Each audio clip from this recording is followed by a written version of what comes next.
Billy Blanks sold $1.5 billion worth of workout videos. $1.5 billion. He had movie stars, professional athletes, and millions of regular people literally punching the air in their living rooms, following his every move. His name was on billboards, in magazines, on primetime infomercials that broke every sales record. And when Hollywood finally had a chance to make him the action star his credentials demanded, they gave the role to someone who'd never won a real fight in their life. This is the story of a man too successful to ignore, so the industry did something worse. They used him without ever letting him be the star. Chapter 1.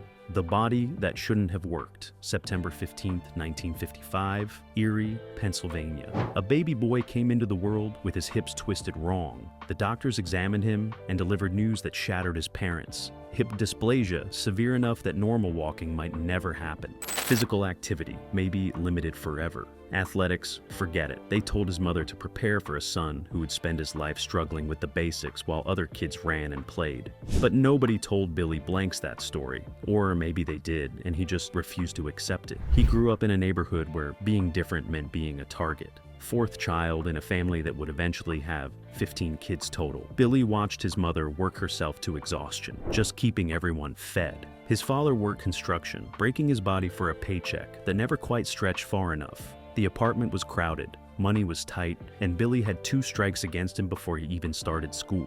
Strike 1, the hip dysplasia that made him move differently than other kids. Strike 2, dyslexia so severe that letters on a page looked like enemies he could never defeat. Teachers wrote him off. Classmates mocked him. The kid who walked funny and couldn't read became an easy target for anyone looking to feel bigger by making someone else smaller. Most people would have internalized that rejection, accepted the label, and lived down to expectations. Billy did the opposite. He decided if his body was going to be different, he'd make it different in a way that demanded respect. If he couldn't rely on academics, he'd build something teachers couldn't grade. At 11 years old, Billy walked into a karate school and found the thing that would save his life. The dojo didn't care about his hips or his reading level. It cared about discipline, repetition, pushing past pain, things Billy had been doing his entire life just to keep up. Suddenly, his difference became an advantage. While other students trained a few hours a week, Billy trained obsessively. The kid everyone said would never walk, right started throwing kicks that made black belts stop and stare.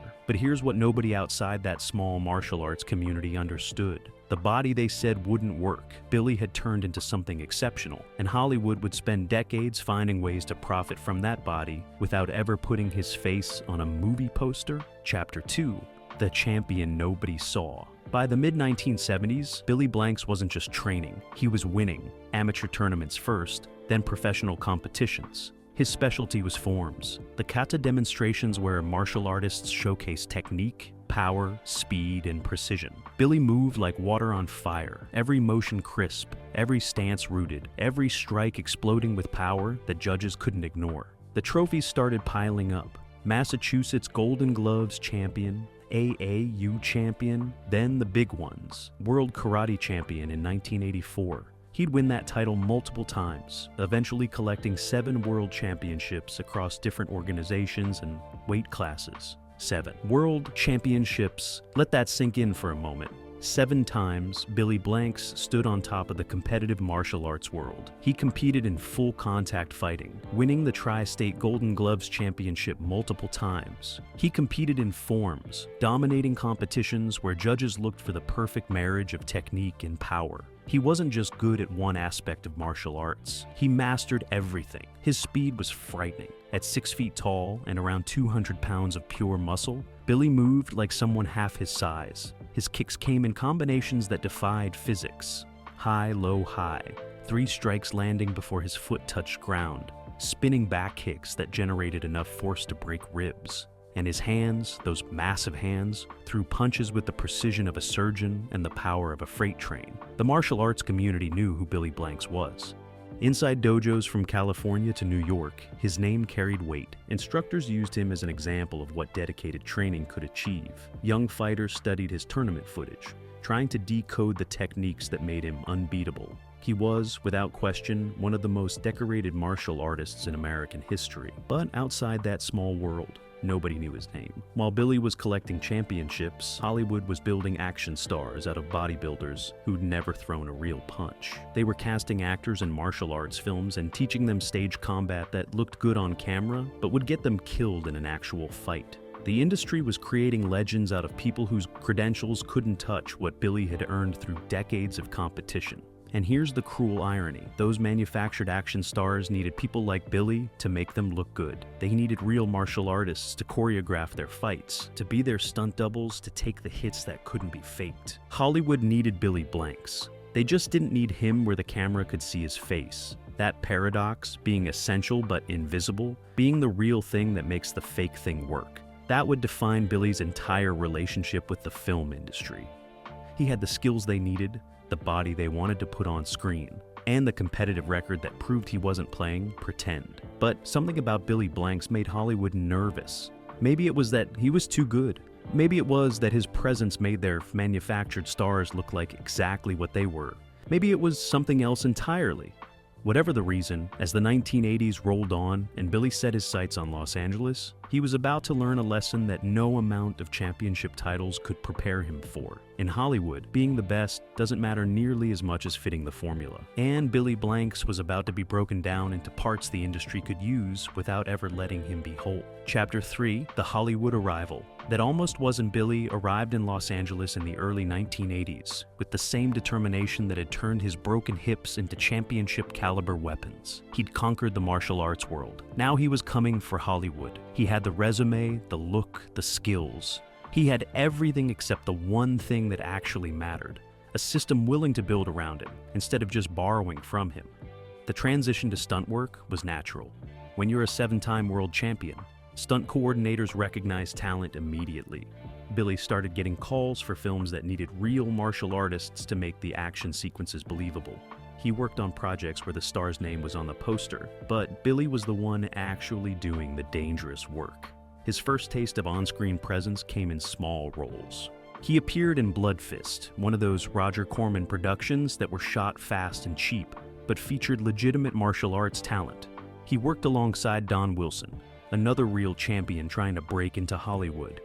The difference was Don got cast as the lead in multiple films. Billy got cast as the guy the lead fights. Then came King of the Kickboxers in 1990, where Billy played a supporting role alongside Lauren Avedon. Again, real fighters making a real martial arts film. And again, Billy was powerful on screen, his presence undeniable whenever the camera found him. But the camera never stayed on him long enough. He was the obstacle, the challenge, the guy who made the hero look good by being legitimately dangerous. Casting directors would watch Billy's audition tapes and see something that made them uncomfortable. He wasn't threatening in a movie villain way. He was threatening in a this man could actually hurt someone way. His punches didn't look like stage combat. They looked like what they were, techniques refined through thousands of hours of competition. His kicks had the speed and precision that years of tournament fighting had embedded into his muscle memory. Here's what separated Billy from every other martial artist trying to break into Hollywood. When he moved, you could see the difference. Watch any film where he appears, even in a small role, and notice how his techniques look compared to the actors around him. The actors are performing. Billy is demonstrating. There's a clarity to his movements, an efficiency, a realness that jumps off the screen. But Hollywood didn't want real. They wanted cinematic. They wanted moves that looked good in slow motion, that could be shot from flattering angles. That served the story rather than the authenticity. Billy's legitimate martial arts excellence was almost too much. It made everyone else look like they were playing pretend, which of course they were. The roles kept coming, but they never grew. He'd appear in The Last Boy Scout in 1991, a major studio production with Bruce Willis. Billy played a henchman. He got to throw some kicks, look intimidating, then disappear. He was in Talons of the Eagle in 1992, fighting alongside other martial artists in another low-budget action film. Same pattern. Impressive when on screen, gone too quickly. Directors would tell him he was great, that he had a real future, that something bigger was coming. But something bigger never materialized. Meanwhile, actors with a fraction of his credentials were getting franchise deals. Martial artists who couldn't touch his competitive record were becoming household names. The industry was building stars, just not him. What Billy didn't know, what he couldn't have known yet, was that his path to fame wouldn't come through Hollywood at all. It would come through something he was building in his garage, teaching in small classes, developing in the shadows while chasing movie roles that would never arrive. The thing that would make him a household name was being born in the same moment Hollywood was figuring out how to keep him in the background. And when that thing exploded, when Billy Blanks became bigger than most of the action stars who'd gotten the roles he'd auditioned for, Hollywood's response would prove everything he'd suspected about the industry that never wanted him in front. Chapter 4. Tae Bo explodes. 1989. Billy was teaching in a small Los Angeles studio, taking whatever stunt work came his way, believing his big break was one audition away. But something else was happening. Billy was developing a workout system combining taekwondo and boxing, set to music, designed to get people in fighting shape without stepping into a ring. He called it Tae Bo. The concept was simple. Take martial arts techniques Billy had perfected over decades, break them down so regular people could perform them safely, arrange them into combinations that elevated heart rates, burned calories, built strength, make people feel like fighters without the danger. Classes started small, a handful of people in a converted garage, following Billy through combinations, sweating through sessions that left them exhausted and energized. Word spread fast. Billy didn't just demonstrate, he motivated. His energy was infectious, encouragement genuine. He pushed people past limits they didn't know they had. Then celebrities started showing up. Paula Abdul at peak fame became a regular. Brooke Shields started training. Magic Johnson brought his personality and athletic background. These weren't casual drop-ins. They were serious students who recognized Billy wasn't teaching trendy fitness. He was teaching technique.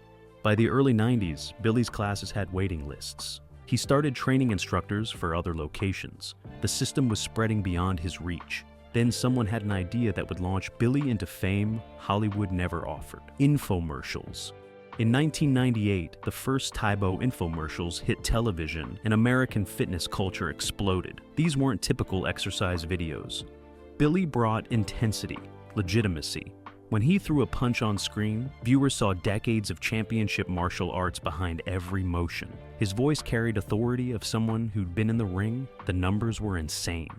First year alone, $200 million in sales. By 2000, total Tae Bo sales exceeded $1.5 billion. $1.5 billion from workout videos. Tae Bo became a cultural phenomenon.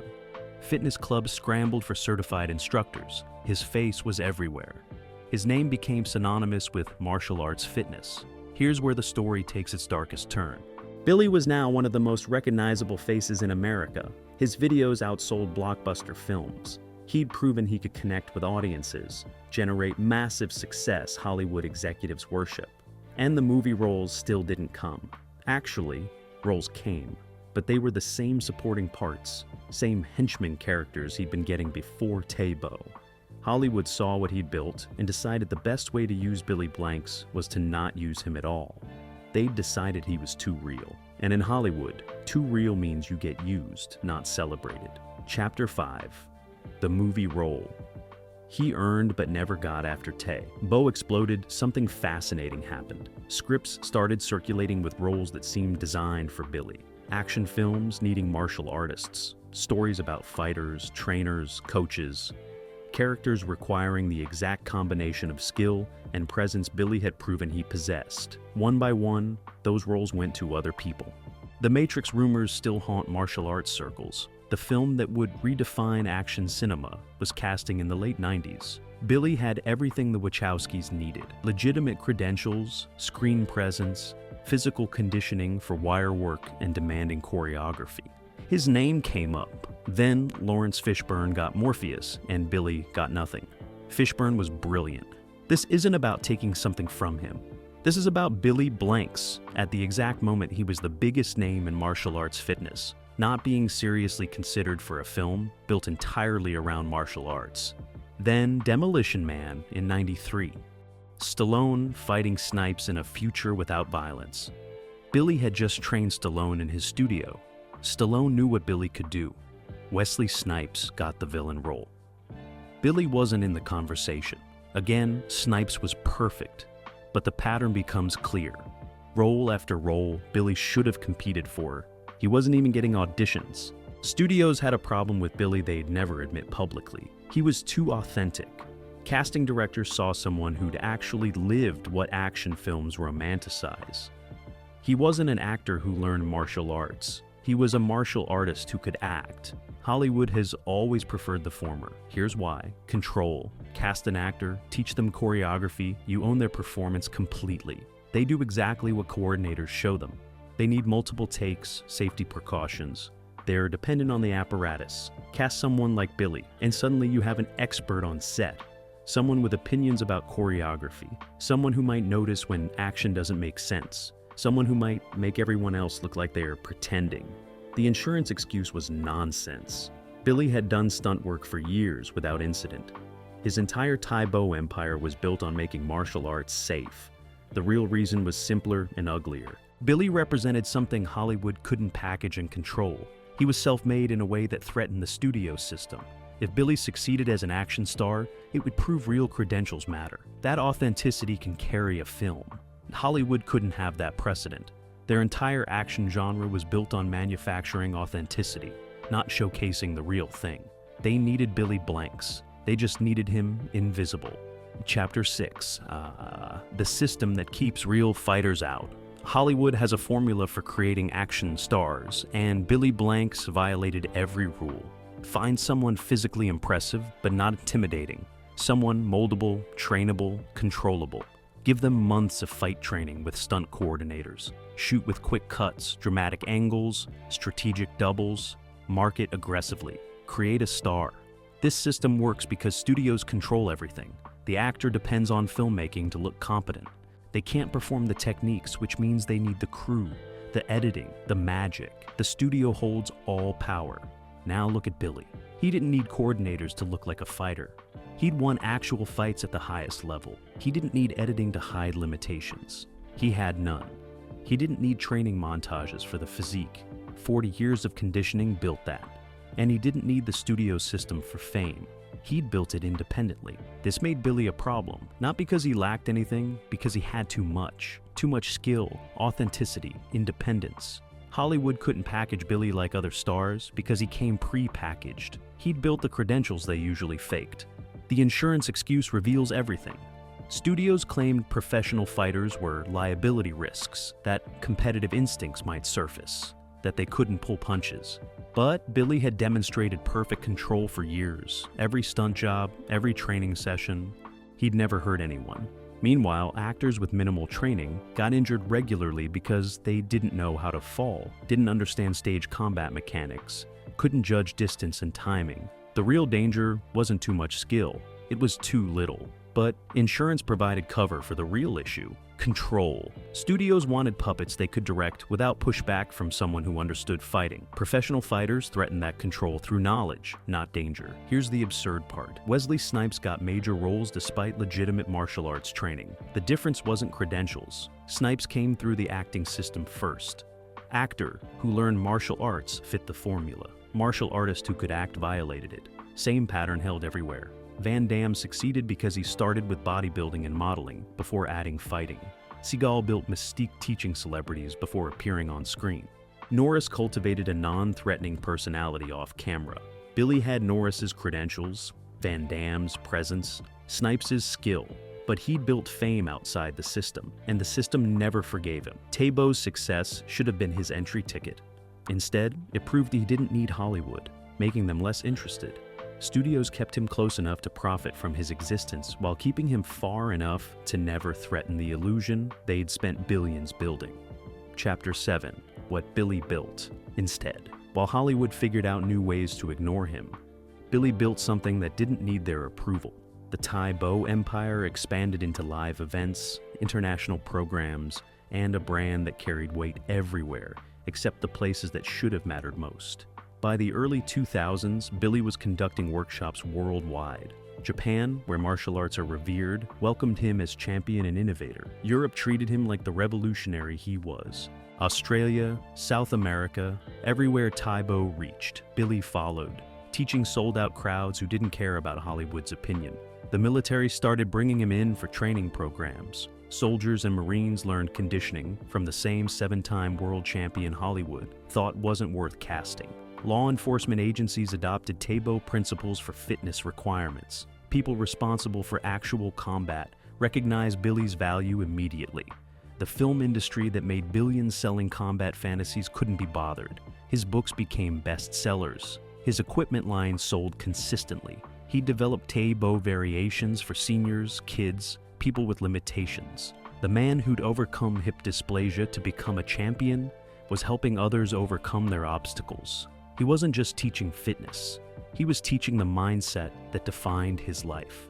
Work with what you have. Push past limits others set. Refuse to accept impossible. Financial success was undeniable. While action stars negotiated multi-million-dollar salaries for films that might flop, Billy created revenue that didn't depend on box office or studio politics. Peak net worth over $20 million, built entirely when film wouldn't give him a chance. His Los Angeles facility became legendary.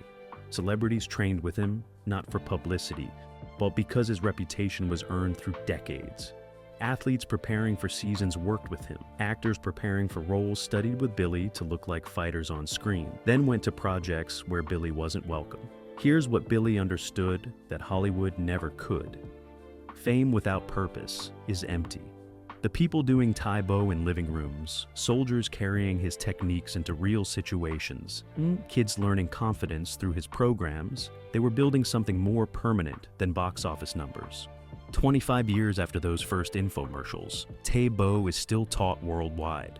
Billy didn't just create a workout, he changed how America thinks about fitness. His daughter Shelley joined the business, carrying on the legacy. But there's sadness underneath that success. Billy earned something Hollywood refused to give. Not money, not fame, not respect. The opportunity to be what his credentials proved he could be, a leading man whose fights were backed by actual excellence. Hollywood's loss was everyone else's gain, but it was still a loss. Chapter 8. The Late Recognition and Quiet Legacy. Time reveals what gatekeepers try to hide. As the 2000s progressed, Billy's foundational role in fitness culture became undeniable. Experts studying workout evolution pointed to Tae Bo as the pivotal moment when martial arts crossed into mainstream conditioning. His innovation wasn't just successful, it was historically significant. Hollywood remained stubbornly blind. Billy kept getting scraps. Hey, kiss the girls. In 1997, with Morgan Freeman and Ashley Judd, his fighter role lasted 2 minutes. Expect no mercy, balance of power, back in business, always present, never the focus.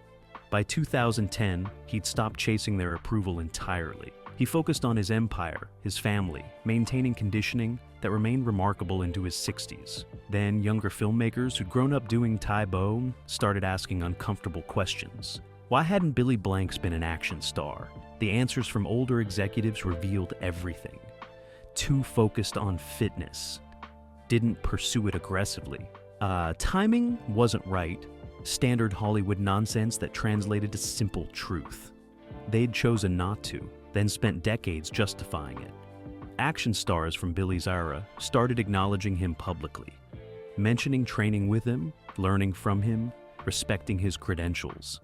These acknowledgments highlighted the disparity perfectly. The people learning from Billy became stars. Billy remained their teacher. The martial arts world never stopped celebrating him. Hall of Fame inductions, Lifetime Achievement Awards, recognition from organizations that understood what 7 world championships meant. But these honors existed in a separate sphere from mainstream recognition. In 2003, a class action lawsuit over Tae Bo marketing promises brought the scrutiny that comes with massive commercial success. Billy maintained his program's effectiveness while navigating pressures his competition career never prepared him for. His philosophy about Hollywood evolved into something approaching peace. Recent interviews show Billy speaking without anger, expressing gratitude, claiming satisfaction with his path. Whether that's genuine acceptance or disciplined deflection is unclear, but underneath the gracious words sits unmistakable truth. Billy Blanks represents Hollywood's glaring failure. Not his failure, he succeeded beyond most dreams. Their failure. They had gold standing in front of them, throwing perfect kicks, generating billions, and they couldn't recognize it. Billy proved you can overcome the system by building something else entirely. But he also proved that Overcoming doesn't mean you didn't deserve what they refused to give. His story isn't about failure. It's about an industry that failed him and how he won anyway. The system still hasn't changed. It still prefers manufactured stars over the real thing. Billy just stopped caring what they thought. The price of being real. When Billy Blanks' Tae Bo videos were selling millions of copies worldwide, when his face was on television screens in homes across America, when his workout system was being taught in thousands of locations simultaneously, Hollywood executives were signing actors to multi-film action franchises, actors who learned stage combat for the role, actors whose martial arts credentials couldn't touch what Billy had earned through decades of championship-level competition. That's the bottom line on this entire story. The film industry had access to one of the most decorated martial artists in American history, a man who'd proven his commercial viability beyond any reasonable doubt. And they chose to keep him in supporting roles, not because he lacked talent, not because he lacked presence, not because he lacked marketability, because he was too real, because his authenticity threatened the manufactured illusion that Hollywood's action genre depends on. Because letting Billy Blanks lead an action franchise would have exposed how many fake fighters the industry had already turned into stars. So they used him. They borrowed his credibility, hired him for small parts, let him train their actors, profited from his name recognition. They just never let him be what his achievements demanded he should be: a leading man, an action hero, a star whose presence on screen was backed by the genuine article. Billy built an empire anyway, changed fitness culture, influenced millions of lives, created a legacy that will outlast most Hollywood careers. That's undeniable success. But it's also proof of Hollywood's failure. Proof that the system designed to identify and celebrate talent sometimes does the opposite when that talent doesn't fit predetermined formulas. The greatest American martial arts story of the 1990s should have been Billy Blanks' transition from 7-time world champion to action star. Instead, it became the story of how he succeeded despite an industry determined to keep him off screen. That's still a great story, just not the one Hollywood should have written. There's only ever going to be one Billy Blanks. And the film industry made damn sure you never got to see what that could have looked like on a movie poster.